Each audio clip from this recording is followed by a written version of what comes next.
చాలామంది ఇప్పుడు ప్రజల్లో బోర్డులో పెట్టేశారు, ఇక్కడ జాతకం చెప్పబడును అని చెప్పి. వాస్తవానికి ఏ మనిషిలోనూ దోషం లేదు, ఏ మనిషిలోనూ కీడు లేదు. అల్లాహ్ సుబ్హానహు వ తఆలా ఖురాన్ గ్రంథంలో తెలియజేశాడు, లకద్ ఖలకనల్ ఇన్సాన ఫీ అహ్సని తక్వీమ్.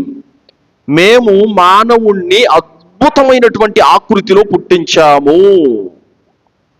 అల్లానే చెబుతున్నాడు, సృష్టికర్త మానవుణ్ణి తయారు చేసిన సృష్టికర్త అంటున్నాడు, మానవుణ్ణి మేము అద్భుతమైనటువంటి ఆకృతిలో పుట్టించాము అంటున్నాడు అల్లా.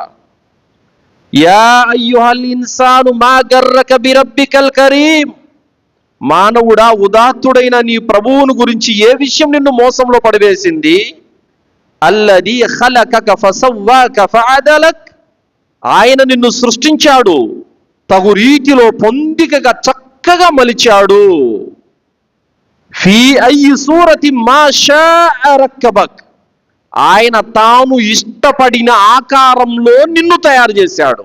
ఆయన ఎలా అయితే నువ్వు కావాలని కోరుకున్నాడో అలా నిన్ను పుట్టించాడు.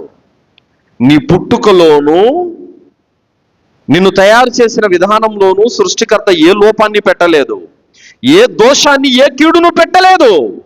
కానీ జ్యోతిష్యులు ఏమంటున్నారు?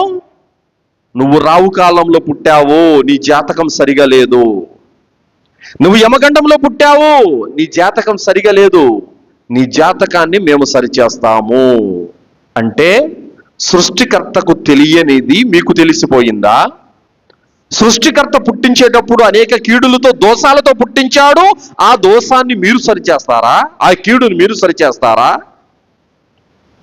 అంటే నీకు దోషముంది, ఇదిగో నేను మంత్రించి ఉంగరం ఇస్తున్నాను, దీన్ని పెట్టుకో, నీ దోషం తొలగిపోతుంది, దానికి గాను నాకు 10,000 డబ్బులు ఇవ్వు. ఇదిగో ఒక టెంకాయ మంత్రిస్తున్నాను, నీ ఇంటికి కట్టే, దోషం పోతుంది, దానికి గాను నాకు ఒక 20,000 డబ్బులు ఇవ్వు. అంటే మీకు 10,000, 20,000 డబ్బులు ఇస్తే దేవుడు మీ మాట వినేసి మీ జీవితంలో ఉన్న కీడును, దోషాన్ని తొలగిస్తాడు. అంటే మీకు డబ్బులు ఇస్తే దేవుడు మీ మాట వింటాడు. ఇది మోసం కాదా? ఇది అబద్ధం కాదా? అల్లాహ్ సుబ్హానహు వ తఆలా వఖలక కుల్ల షైఇన్ ఫఖద్దరహు తక్దీరా. ప్రతి ప్రాణిని మేము పుట్టించాము, దాని విధిరాతను కూడా రాసేశాము అని అల్లాహ్ చెప్పాడు. ప్రతి ప్రాణి, అది చీమ కానీ, దోమ కానీ, అది జంతువు కానీ, పక్షి కానీ, మానవుడు కానీ, జిన్నాతు కానీ, దైవదూత కానీ, ఎవరైనా కూడా సృష్టికర్త అయినటువంటి అల్లాహ్ పుట్టించాడు. దాని ఎక్స్పైరీ డేట్ కూడా పెట్టేశాడు, ఎప్పుడు పుట్టాలి, ఎప్పుడు మరణించాలి, అన్ని రాసేశాడు. ఆ విధాత రాసిన రాత ప్రకారం జరుగుతుందే తప్ప ఎవడో మధ్యలో వచ్చి నీ జాతకం మారుస్తానంటే మనిషి విధిరాతను మార్చేటటువంటి శక్తి ఏ మానవుడికి లేదు. ఇది గుర్తుపెట్టుకోవాలి. కాబట్టి ఎవడో వచ్చి నీ జాతకంలో దోషం ఉంది, నేను దాన్ని పోగొడతాను, పూజ పెట్టు, టెంకాయ కట్టు, ఉంగరం పెట్టుకో, దారం కట్టుకో, తాయితు కట్టుకో అని చెప్పితే నమ్మమాకండి. ఎందుకంటే జ్యోతిష్యం అనేది లేదు.